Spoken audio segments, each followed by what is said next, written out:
this week's edition of World Crisis Radio. This is Webster Tarpley, Ph.D., speaking from Washington, D.C. This is the afternoon of Friday, the 22nd of March, 2019, and we are in the thick of the battle to roll back fake fascistoid populism on both sides of the Atlantic.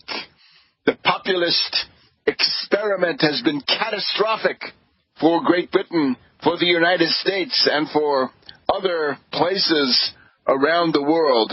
So the question is now to defeat these demagogues and impose a solution which is based, above all, on the rejection of austerity. The rejection of austerity. We've seen now that Trump here in the United States, obviously raving, lying, has promised that he would never touch Medicare. He would never touch Medicaid. He would never touch all kinds of other sorts of social safety net aspects. That would be Trump against cutting Medicare, Medicaid, and Social Security. The budget that he has just sent to Congress last week includes killer cuts to those categories. It's a real cynical gesture by Trump to his duped, gulled, euchred followers. So he is a cynical nihilist, and he thinks that he can do anything he wants. He thinks everybody has a consciousness as radically anti-historical as his own. We hope that it won't be. On the side of the British, we're looking again to see the tremendous damage that will be done if the British go through with their Brexit. Like the whole fight for these past several weeks in London has been roll back Brexit, stop Brexit, delay it, sandbag it, avoid it, go around it, over, under, around, and through, but not in. So the preparations now for severe privations, for serious shortages of medicine and for food and other essentials, disruption of the various transportation systems, the data systems, and so forth, disruption of the international supply chains, and of course at the same time, lots and lots of companies leaving. Oh, they've already got a kind of mini depression built in, pretty much whatever else happens, that so many companies have said, this is insanity, we're not going to put up with this, right? We can't, it's going to kill us, so we have to get out, take up a position either in Ireland or in France or someplace else in the European Union, Ireland, of course, a member, and try to survive that way. The events yesterday in Brussels, we'll talk about that to some extent from the point of view of what's going to happen next. But Prime Minister May, of course, after her two stunning defeats, the biggest defeat in the history of the British Parliament in January, and then a somewhat smaller defeat. She, instead of losing by 220 or so votes, she lost by only 149 votes out of a parliament of 650 members. She lost again last week, and she's headed towards, if she can, her ambition now is to get the same garbage resolution, the same garbage plan, the one that she negotiated, to put that up again for a vote and hope that she can grind down the resistance inside the Parliament. There are rules in the British Parliament. They go back to 1604. They go back to the time of King James I. He was, of course, a Stuart, came down from Scotland with the help of the Venetians, and he attempted to impose his ideas of absolute monarchy. And the British system, already then, was not absolute monarchy, so he always had to fight with the Parliament about funding, and therefore he tried to grind them down. They put in a new rule saying you can only submit a resolution once in any given Parliament. Now, of course, there are some pedants and fakers who say, well, that's easily done. You get the Queen to come to the Parliament, declare it over. This is the so-called prorogation, the prorogued Parliament, and then you get the same Parliament is immediately reinstated by the action of Her Majesty. I don't think the Queen, since the fortunes of the House of Windsor have not been exactly flourishing, they've got a break now because of the new people they've brought in. But if she goes back to that kind of stuff again, the old Colonel Blimp kind of stuff, the Edward VIII syndrome, we might call it, her uncle, then this might drag down the royal family. I don't think anything can prop up May. So there's going to be a vote next week. It's not clear when. One of the pro-Brexit spokespersons, one of the pro-May spokespersons, is practically indignant and insolent. I'm not going to tell you when it's going to be next week. Well, that's great. That's a heck of a way to run a parliamentary system. But the idea principally is Brexit was sold as singing tomorrows, £350 million for the National Health Service, disappeared, gone, complete fake, and we also will prevent these hordes, right? These hundreds of millions and billions of illegal aliens from coming into Britain. And of course, they talked about numbers that simply do not exist anywhere on the planet. Now remember, the Trump regime is an austerity regime. Whatever they told you, if you believed it, so much the worse for you. If you believed it, why don't you search your own conscience why you're so gullible? Ask yourself if democracy can work, if people are going to insist on being that gullible. They should not, for their own good. Time for some soul searching. Time for some epistemological revaluation. Trump is an austerity plan. He's not prosperity. In no category has he really brought any significant improvement. Then, at the same time, you look across to Great Britain, you got Brexit. What is Brexit? Brexit is a plan for killer austerity. It essentially means that the place will be completely deregulated, no labor laws, no minimum wage, none of the things that the European Union imposed. It's one of the reasons that the Bannon types on both sides of the Atlantic hate regulation, is that it prevents plutocrats from trampling on their own workers in the way that they want. But take it from me, Brexit is an austerity plan. It's a way to lose 10% of your gross domestic product. It's a way to give up £200 billion worth of production over the first 10 years, and on and on. And in order to make our panorama complete, we should also point out that the Green New Deal of Ocasio and Malarkey is also an austerity plan. The same thing coming from all directions. And we here say, no more austerity. Stop austerity now. Back to World Crisis Radio. This is your host, Webster Tarpley. So we've been doing the accounts. Populism is a fraud.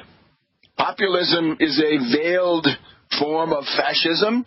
It's the most extreme cultural populism. Well, the most extreme cultural populism there is fascism and the variations thereof. They generally can't win an election if it's a question of majority vote. Extremely rare for this to happen, for them to take power through an actual election where they get the majority of the votes cast. That's the case here in the United States with the current Trump regime, and something similar, of course, over there in Britain.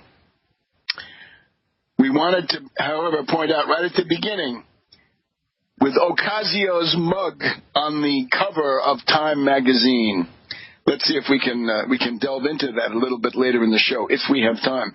But the principal idea is Ocasio is a creature of the media.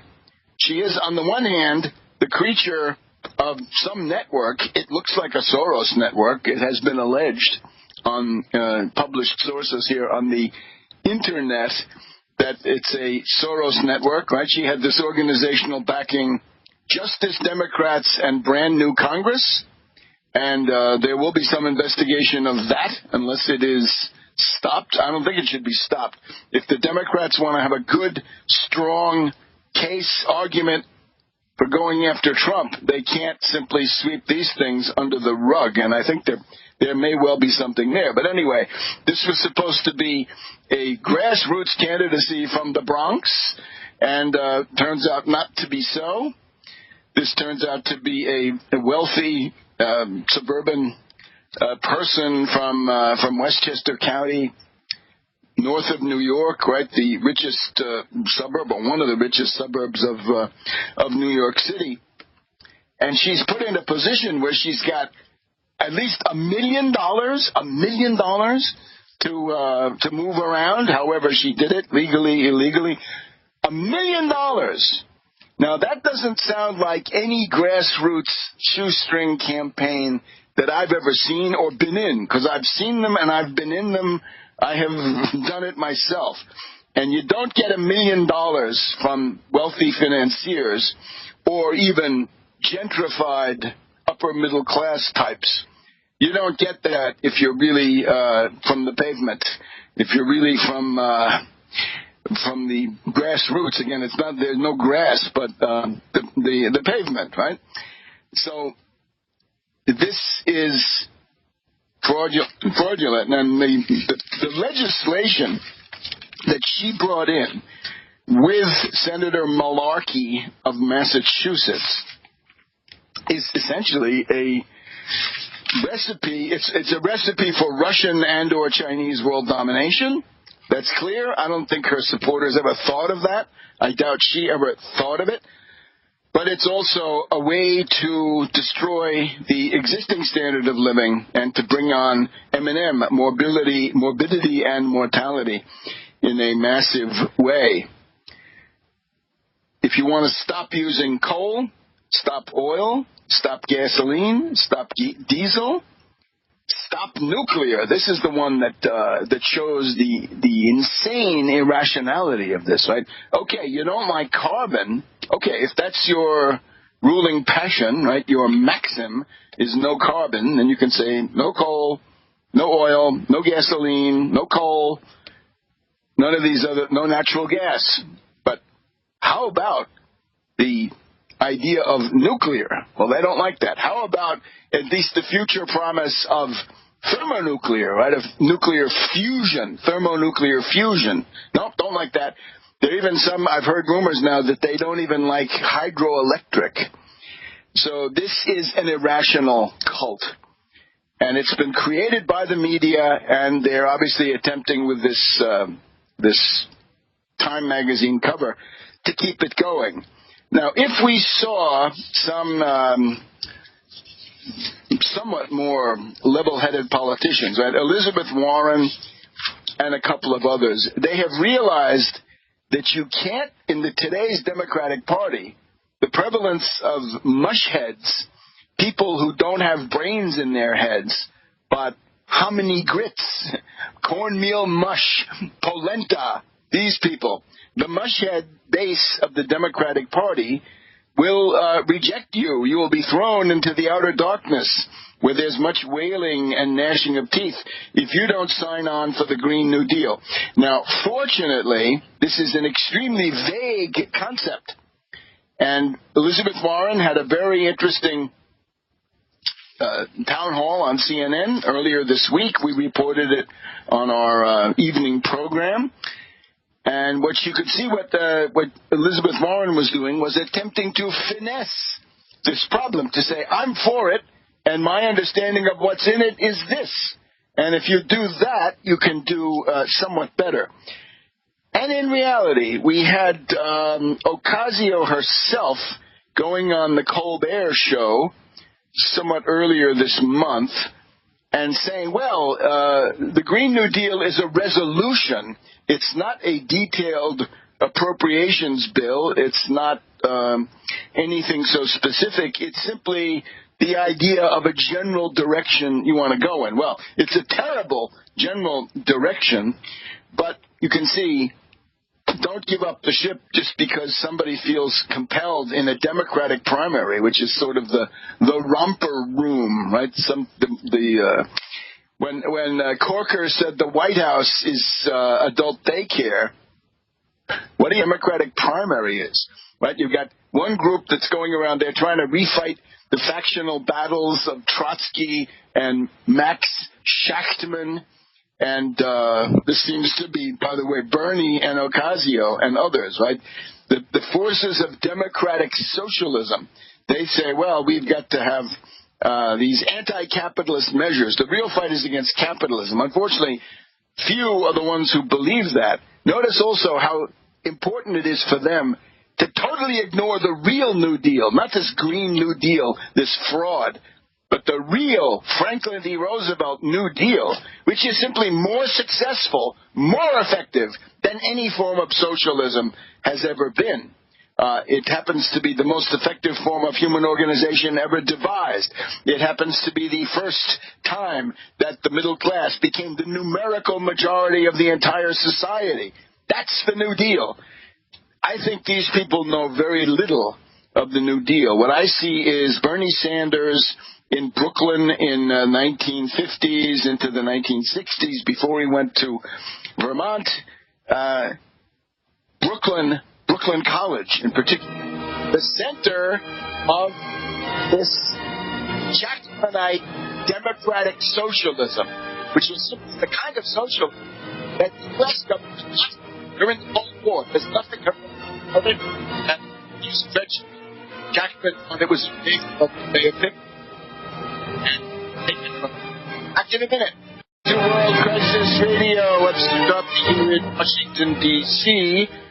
We hope you will join us every evening around 9 o'clock on the podcast. And the podcast on the weeknights, Monday through Thursday, is available at americansystem.tv, americansystem.tv, and that's up to date every night.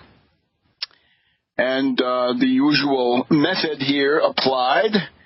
And the point of it is so you know what's happening, and above all, you know what to do, because this is not passive observing. This is activism designed to change the course of things. The idea being that even small forces, if they have effective ideas, hard-hitting analysis, and are not dragged down by the force of ignorant opinion, ignorant and morally compromised opinion, if you can throw that off like a cloak, then you can do a great deal. So we were just going through Brexit.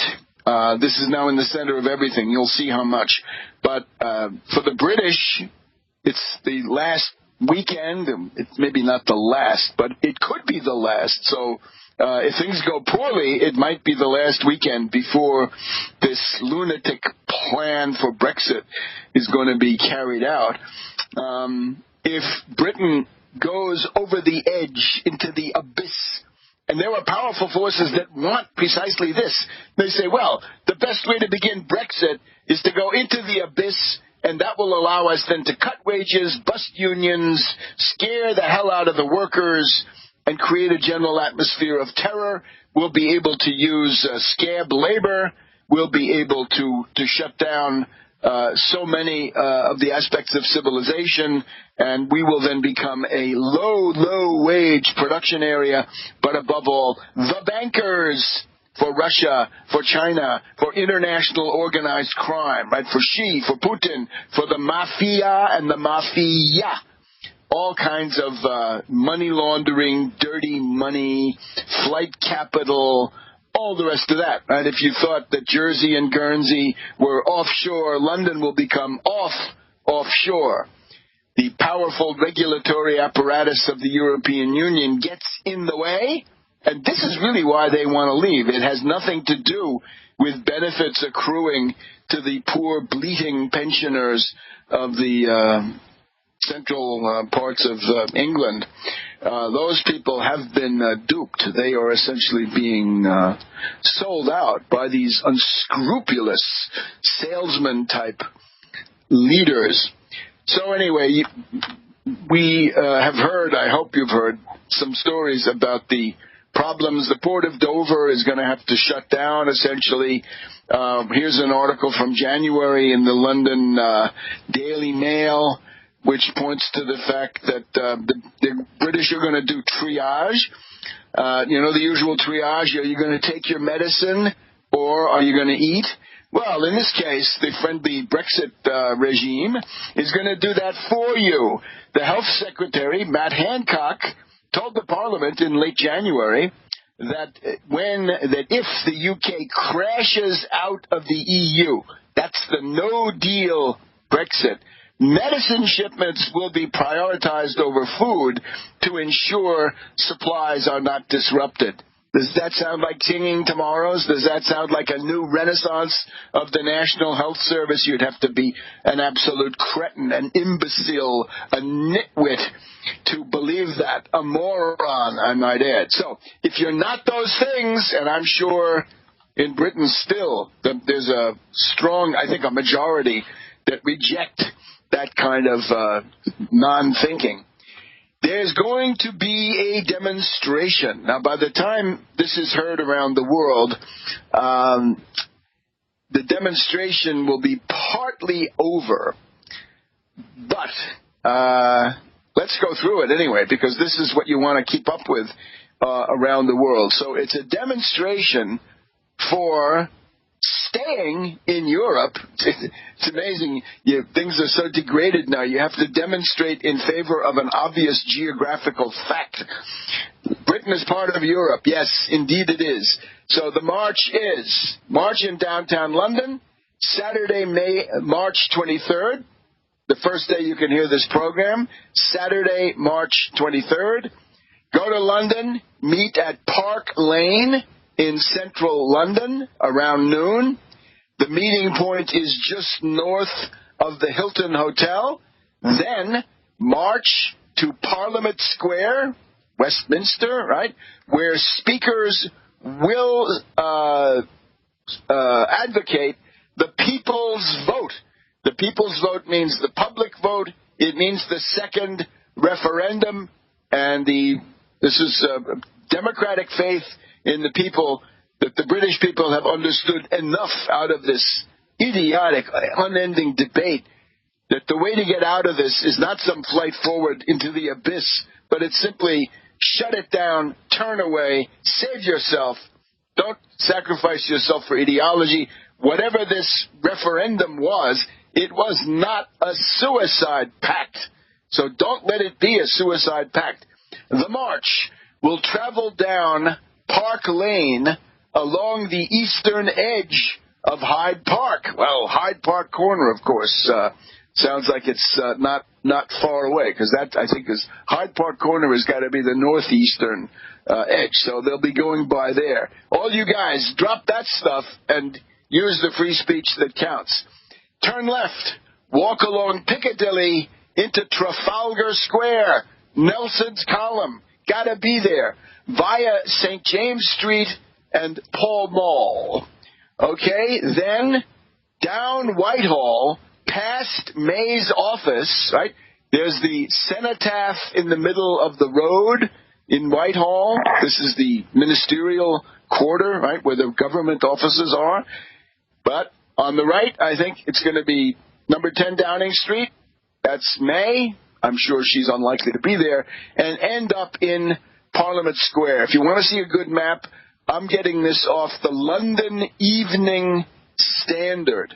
This looks like a great way to walk around London and show people that this insanity must end. And this also, by the way, this is a popular opinion, but it's also an elite opinion. For example, here we have the London Guardian of yesterday, right? Liberal, Manchester School. Therefore, not my kind of stuff, but as a matter of fact, they once slandered me, so don't accuse me of being in their pay. The zombie prime minister is now pushing ahead, and what do they say? What do the insiders say when they are buttonholed off the record by the various journalists? It's a pretty scathing judgment that these commentators give, right? The anonymous sources, right, who don't dare tell you the truth because then they'd be fired.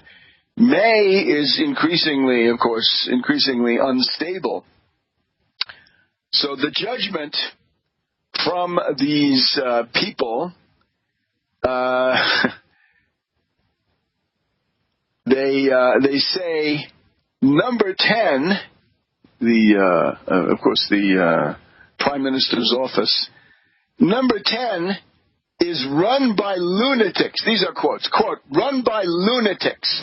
The Prime Minister's office is run by lunatics, and May is in, quote, full-on bunker mode. They have all taken leave of their senses. The sources quoted by the Guardian. Okay? Run by lunatics. Want to be a part of that? Then do something about it.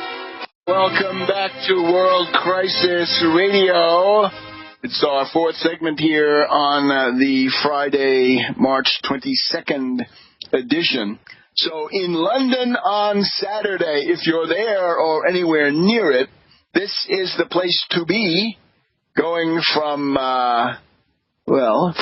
essentially from Marble Arch, right? It's like Hyde Park Corner, pretty much, down the edge of Hyde Park, and then you turn east and get over to the Mall, and finally down towards the Houses of Parliament, Westminster Abbey, and so forth. Be there, and if I could be there, believe me, I would, because these are the vandals who are wrecking civilization. Yesterday we had Donald Tusk of Poland, who has been, I think, more than fair to the British and seeking to mollify them as much as possible.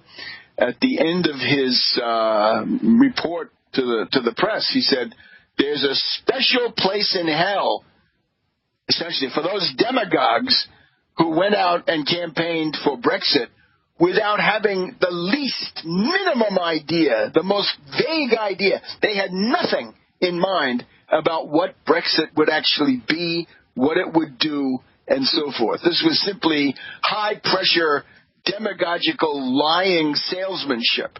And we've had our fill of that over here in the U.S. too, right? This is the hallmark of this international school. And by the way, if you're looking at this from the U.S., Trump and May, Trump and Brexit are two sides of the same coin.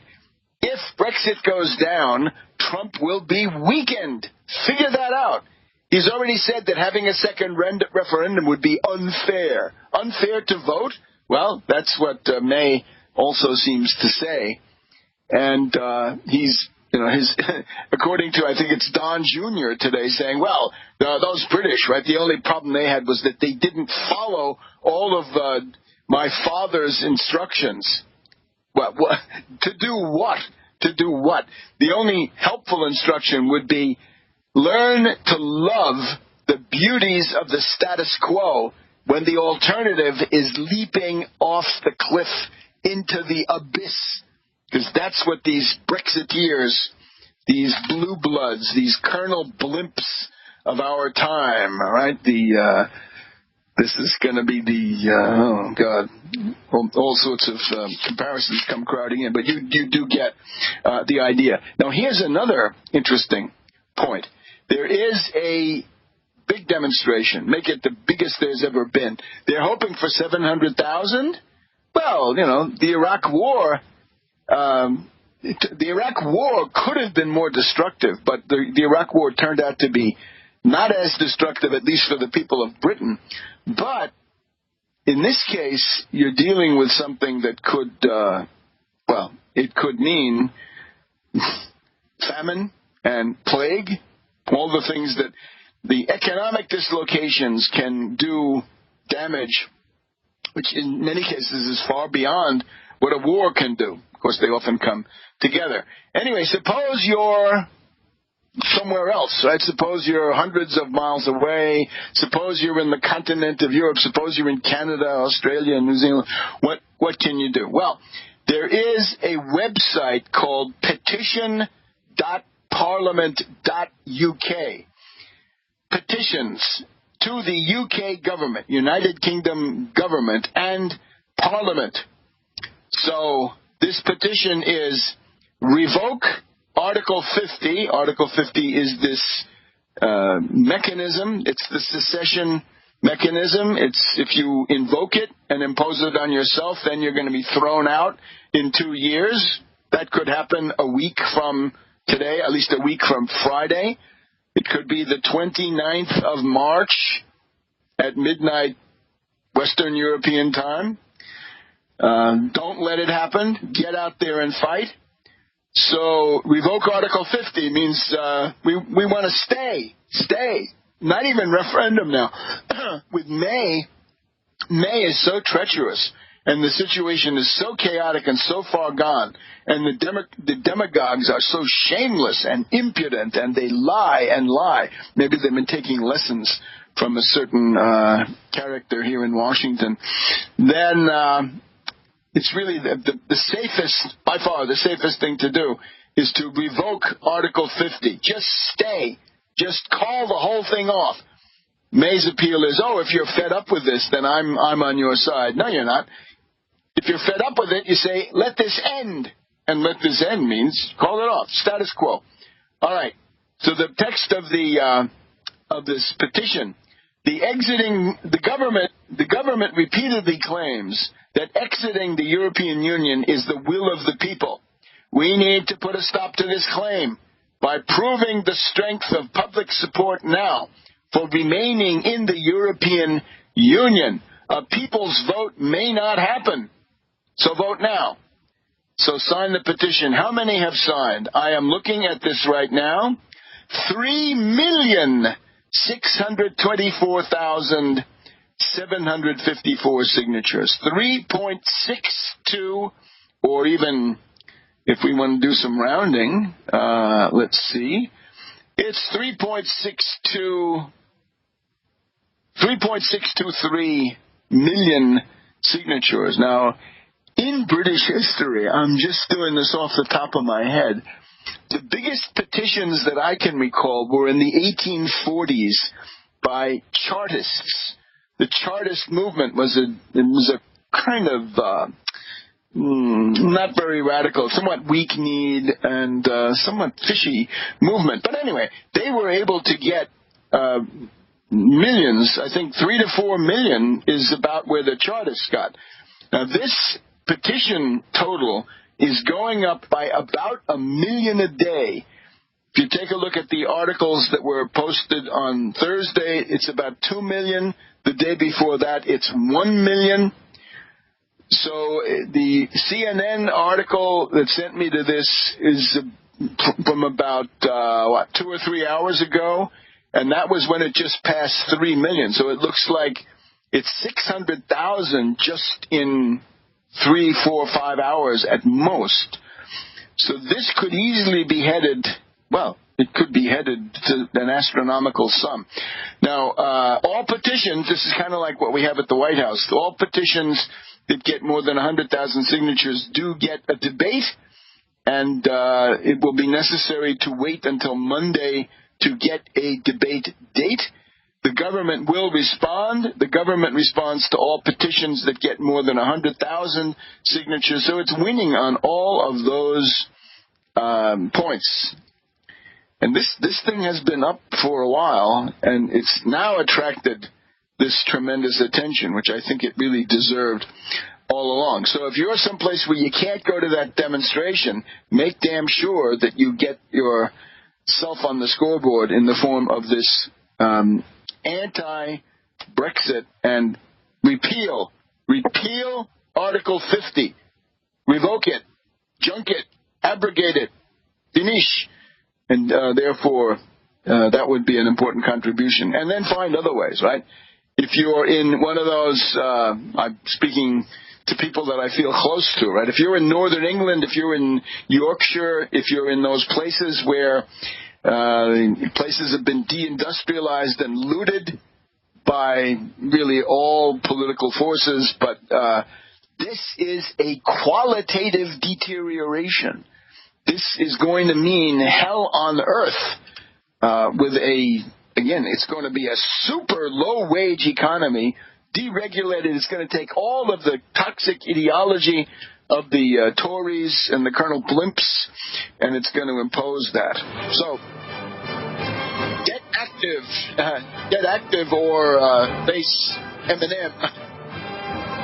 We'll be back in a minute on World Crisis Radio.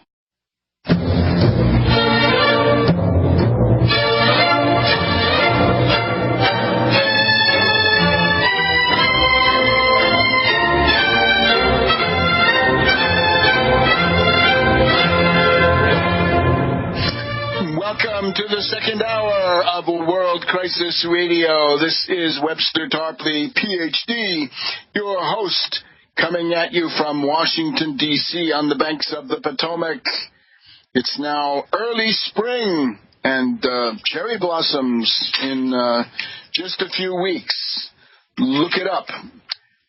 So, Brexit. Now, maybe some have noticed that we've had a kind of a mini crash of the New York stock market today. This was a dive of about 450 points of the Dow Jones Industrial Average. It has bounced back. Presumably the forces of the Plunge Protection Team, PPT, have not been completely passive, so they've done what they can, but this is the worst day for these markets in this fairly new year still, right, in 2019. Now, it's clear that there are many reasons for such a dive, but I have noticed a general tendency on the part of the financial commentators, the world of CNBC, if we can talk about it like this. They don't want to do justice to the important role played by the Brexit question, right? The chaos of Brexit and the dangers of Brexit, not just what's going to happen, but the damage that will be permanent, that will reproduce itself day after day, month after month, right? It essentially means a downturn for Europe and therefore probably for the United States going on for many months, maybe years. All right, so just to frame the rest of the stuff about Brexit.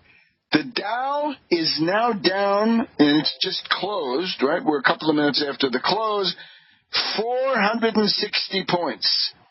460 points, which is what, 2%, I would say. This is the worst day since January. It may be the worst day since Christmas Eve. So the Dow is down 1.77%. S&P 500 down almost 2%, 1.9%. NASDAQ, a big sufferer, down 2.5%.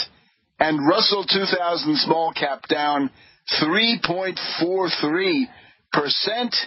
The fear index up. That would be the VIX. It's now 16.5, and that's a 20% increase today, right? Well, of course, this is just the first day. Yesterday, the stock jobbers thought they were going to deal with an upturn, and now they find it is quite the opposite. We'll talk about this, but there are many reasons for this, right? Part of it is the complete unreliability, the complete unpredictability of the unstable Trump. First he says there's going to be a deal with Xi. Xi is my partner. I love him, and we'll meet with Xi. And then it doesn't seem like he's going to meet with Xi. There doesn't seem to be a whole lot of progress. The best thing Trump can think of to reassure the markets is to appoint Stephen Moore. Larry Kudlow's sidekick, Stephen Moore, is supposedly being tapped for one of the seats on the Federal Reserve Board. This is like Trump.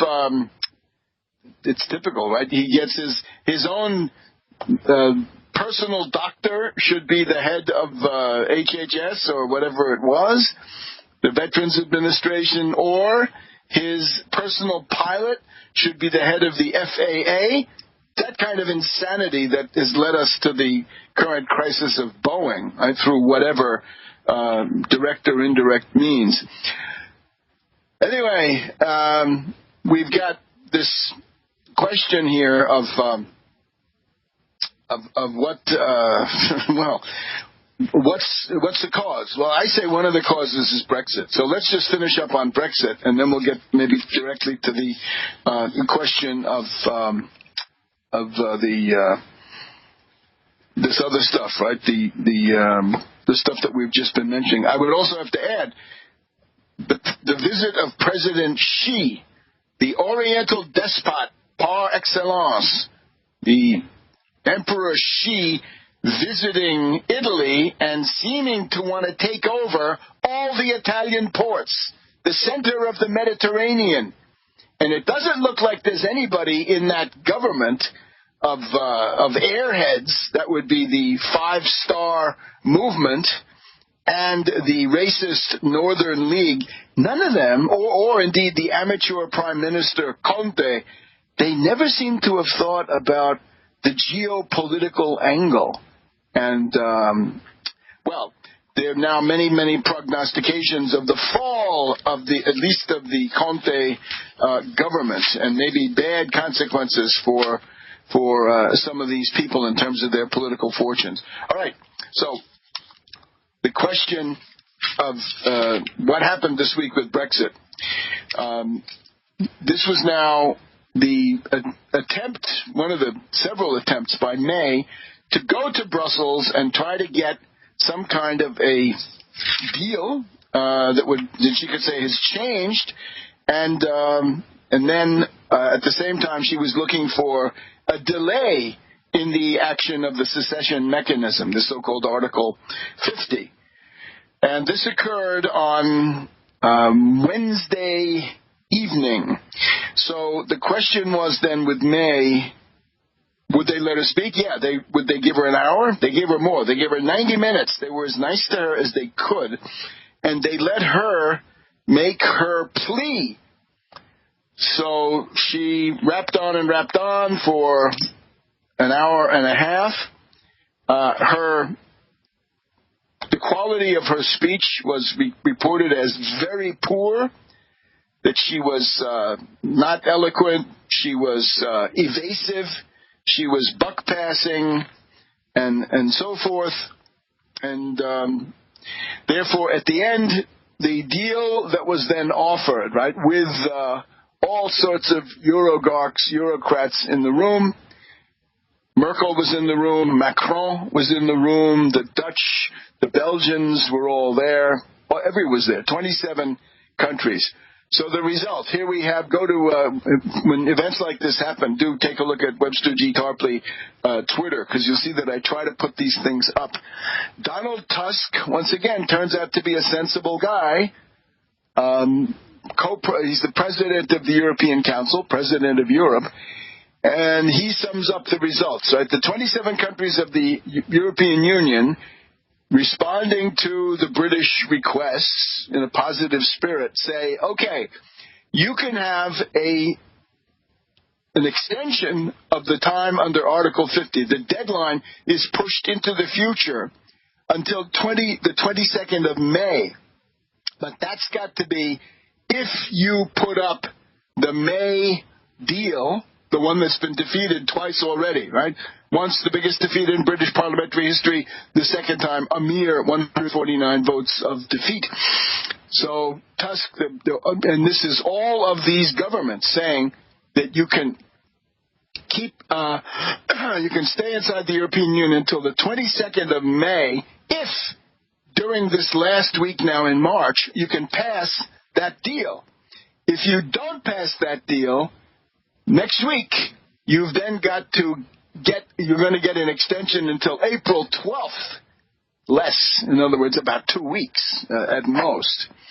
You've got to, they all approve some other agreements, and they're all continuing.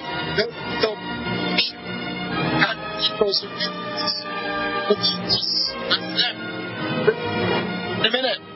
World Crisis Radio, Webster Tarpley here in Washington, D.C. Now, in terms of what happens to the British, a lot depends on this, obviously. They have to fight like hell, mobilize like your life depended on it. It does.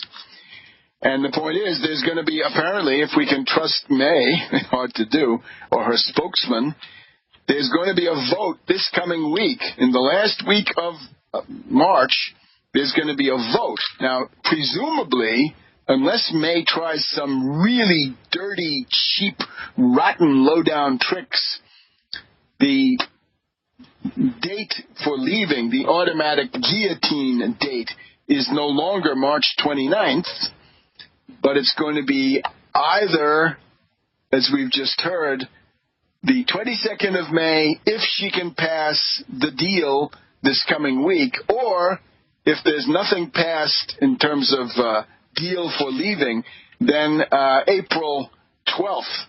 So that means there's going to be about 2 weeks, assuming that the deal can be defeated. Because if the deal is passed, then Britain is out. And it's looking at a very, very grim future. Obviously, the no-deal Brexit is even worse. But the withdrawal agreement is horrendous. It's awful. But then, if you can defeat May, I think at this point it would be important for May to resign, get rid of her. She's certainly the most discredited British Prime Minister in many moons, and she has failed. She is also acquiring this reputation for being completely unserious, amateurish, bungling, so forth, tin ear, no political sense, no nothing. In other words, just a monstrosity. But then the question has got to be, you've got to either fight through, well, the best thing to do is to fight through the repeal. The revocation of Article 50 has to be the big task for the first 2 weeks of April, until the 12th of April. You get that revoked by the 12th of April, and you're going to be okay. And I think that means it has to be a statute. It's got to go through the Commons, the Lords, and some assent of the Queen will be required. That will be interesting. We haven't talked about Jeremy Corbyn much, the supposed leader of the opposition that refuses to oppose. This character is worthless, feckless. We got headlines from him in Brussels the other day saying, I'm not ruling out the revocation of Article 50. Well, for God's sake, you're down to just a few days of time. Are you a leader? Are you a commentator? Are you a buffoon? Buffoon he is for sure, but a sinister buffoon, I'm afraid, in the person of this Corbyn. So he is, along with May, he's responsible for this. May's speech the other night, I guess it was Wednesday night, was that it was really the fault of the Parliament. Not her, but the Parliament. And this is where we got this backlash of people saying, she's lost her mind. The insane people, the inmates have taken over. the Prime Minister's office in number 10 Downing Street. So we say it's time to stop this, and you got very little time left. And don't be led by Corbyn. We also have to point out the very nice lady that we had proposed as the most valuable player of the previous week's debate, and that is Anna Soubry, was practically accosted by a group of fascist hooligans and threatened, and there are lots of others. In the wake of this last speech by May, again, I think Wednesday night, the fascists, right, the teddy boys are coming out, and they're, of course, they want to see Brexit. So anybody who doesn't agree with them is automatically a traitor. One comment we found this week is it's amazing to see a Conservative Party Prime Minister show so much contempt for Parliament. Well, as we put out on a Twitter, Trump expresses contempt for the U.S. Congress. This is one of his main points, and similarly with May, right? Total hostility to the House of Commons, the opposition parties, won't talk with them, and so forth. Right? So you see this terrible predicament. It shows that this toxic, stinking brand of pseudo-populism, cultural populism, anything but economic populism, because this they do not offer. This is going to be deadly, fatal to the Western world, because it's all based on austerity. This is all based on austerity. Now then, in terms of economics, Trump, again, he thought he was out of the woods, right? After the crisis of October, November, December, he thought he was home free. Well, he's not. And here's what it looks like. We have had, once again, the worst day for the Dow, in particular this year, minus 460 points. And the story is global growth, or better yet, global contraction. It is a matter of the contracting world economy. And in the middle of this, we have Brexit, which puts a pall of pessimism and panic over everything. Europe, North Atlantic, worldwide, it's huge. And then the bond market yield inversion. It refers to the interest rates or yield on the Treasury notes, bills, and bonds of the United States government, and how the relative interest rates are behaving. So the bond yield curve is inverting, partially inverted today. You could see it coming. I regret I didn't mention this, right? I had made a note of it was already flattening yesterday, and now it has partially inverted and remains remarkably flat. Now, this is in particular, the interest rate on the 3-month Treasury bill is now higher than the interest rate on the 10-year Treasury note or bond, whichever way they classify it these days. For example, here from CNBC at 2 o'clock, we see that the 2-year Treasury note was yielding 2.333%. The 5-year Treasury note was yielding 2.56%. So here we have it. A 2-year note interest rate is higher because it costs more to borrow than it does on the 5-year note. And there are other forms of this. But we'll be back in a minute. Back to World Crisis Radio, already our final segment of this edition for Friday, the 22nd of March. So it is the worst day for the stock market in 2019 from most points of view. In particular, we have the stocks. These categories of stocks are now in correction territory. It's amazing. You look away, you pay attention to Brexit or China or whatever it is, and lo and behold, the Dow and these other indices are diving. So the stocks, the categories, financials, materials, energy stocks, all of those are now down 10% from their highs this year, from the most recent highs that they have made. Minus 10%, actually more than minus 10%. Now, of course, we always pay attention to the political ramifications. This is going to be a terrible thing for Trump. The economy is the main thing that can sink the Trump regime. So this gets our attention right away. And, of course, people need to be prudent. To coin a phrase, you better execute an appropriate defensive deployment. What that is, I can't tell you, but figure it out for yourself. Financials in correction territory. The Bank of America was down 4.24% just today.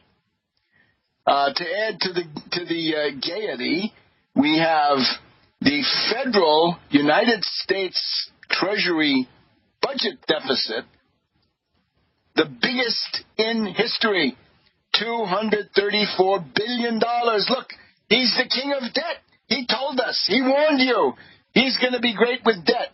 Let's see, if you want to hold on to your hat, let's see if he starts talking about forcing countries to renegotiate those terms. In other words, defaulting on those things. Right? That's when I think even Republican senators would have to go through an identity crisis. So you notice I was trying to point this out early in the week. If you have a moment where the Federal Reserve reassures the market and says, don't worry, boys, we're not going to raise interest rates. We're going to be dovish, right? We're not going to be anti-inflation hawks. We're going to make sure you have plenty of hot money to speculate with. The market went up 100 or whatever it was, and then it came down by the end of the day flat. So it's a moment of buy the rumor and sell the news.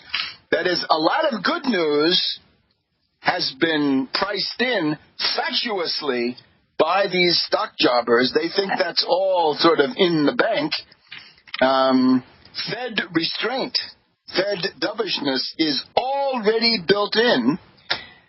So what happens if anything bad happens? Then the bad story becomes the dominant question. For example, the market apparently thinks that the great negotiator is going to come up with some kind of a deal, the most overused word these days, but deal with China. If he gets it, apparently that's what they expected, not much gain. And if he doesn't get it, then hold on to your hat. So we also have to point to the PPT, right? Nixon had the plumbers. He had the plumbers to plug leaks. But Trump is going to rely more and more on the Plunge Protection Team, the President's Working Group on Financial Markets, created by Secretary of the Treasury Brady. He's going to be relying on the PPT. That's going to be his version of the plumbers, and that's maybe where some very interesting stories will come out. So a lot of banks moving from London to Frankfurt as the Brexit approaches. And as we said, Russell 2000 down quite a bit. There's a subtext here of a lot of big cities, New York, Boston, San Francisco. A lot of these places are going to go into a kind of local recession at least because of the Republican tax scam. The Republican tax scam of December 2017, which says you used to be able to deduct very large amounts of state and local taxes from your federal income, so you'd save money. That has now been cut down to a mere pittance, a mere $10,000 in some cases, and therefore it's sort of the revenge of the Republicans on these cities that they consider to be politically hostile to them, right? Too liberal. Now let's just remind ourselves we've had the dictator Xi cavorting around Italy. What is this?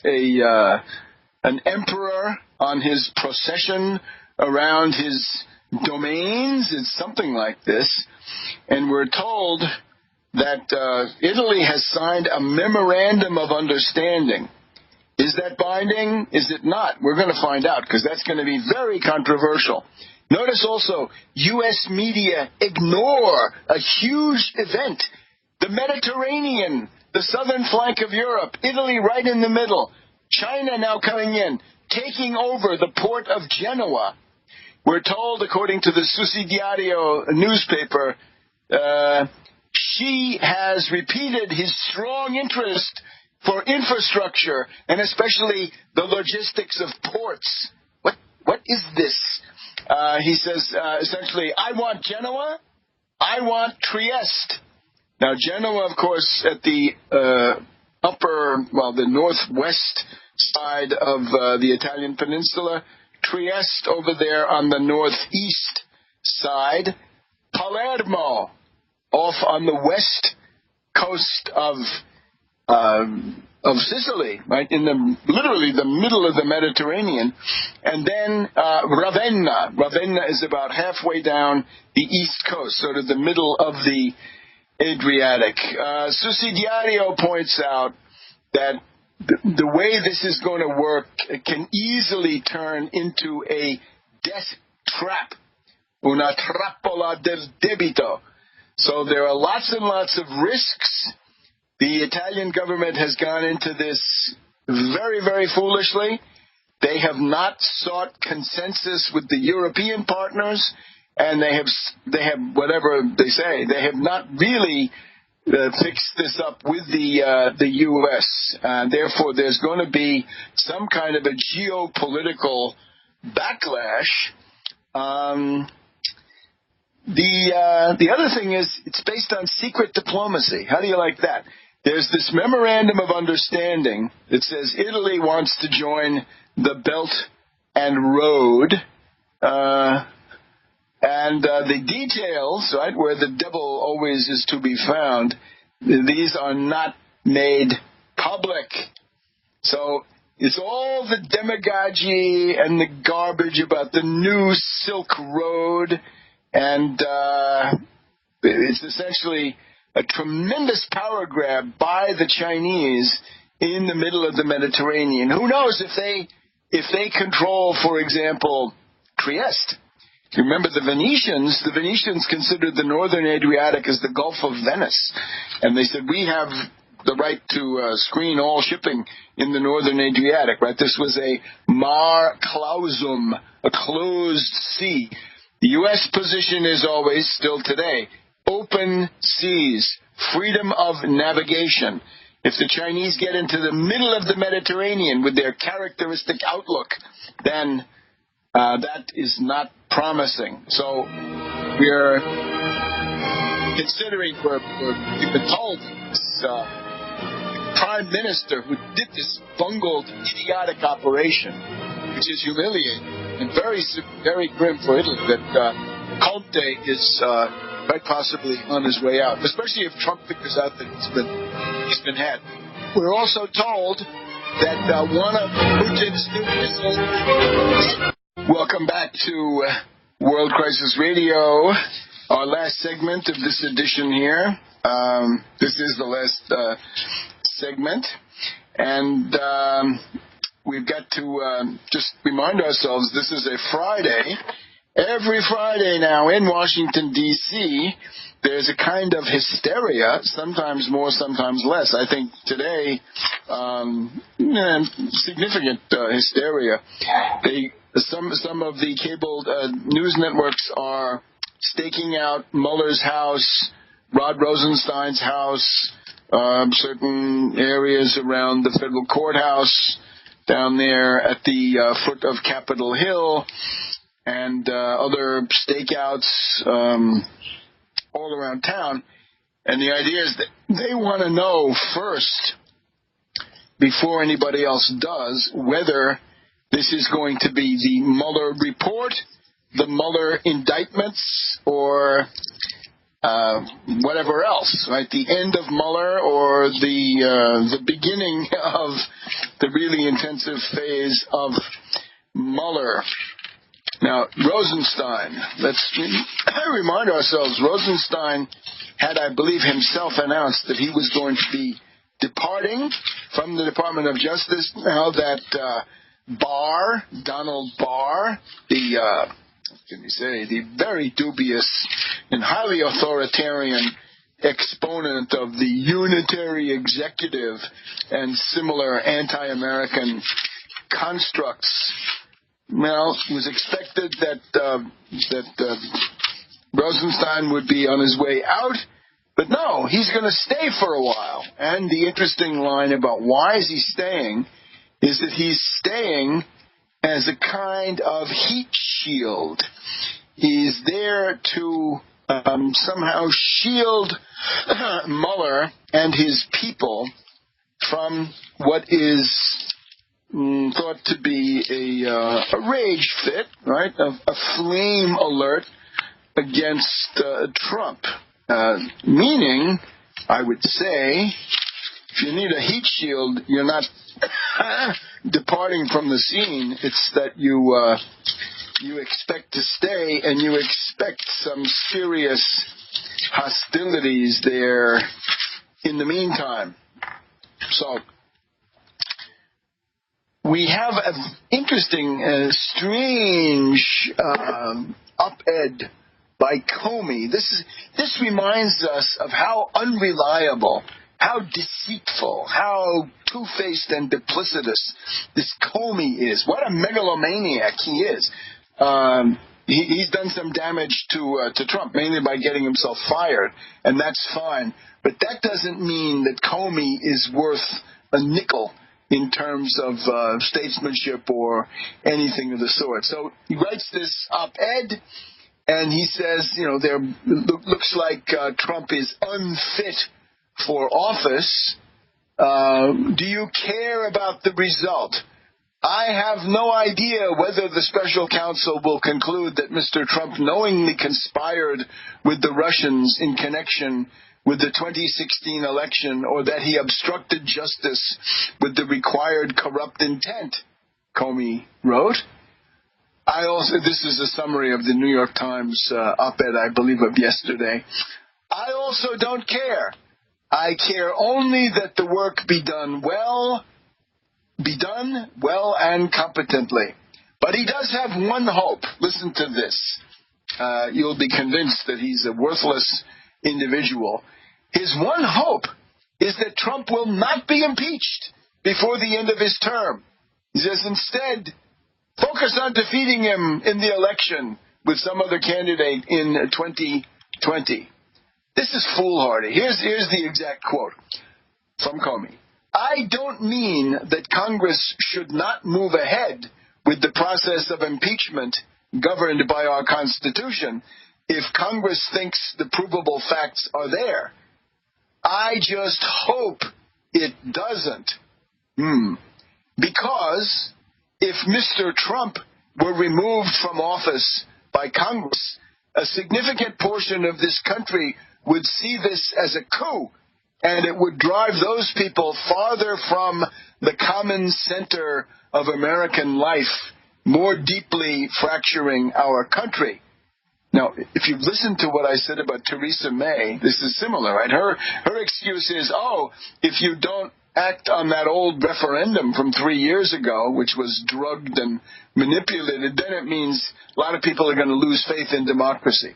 So Comey says a significant portion of this country would see it as a coup and drive those people farther from the common center of American life, deeply fracturing our country. Dear Comey, you are a fool. You've got to open your eyes. What's the reality you see? The country is fractured because of the rotten Republican Party.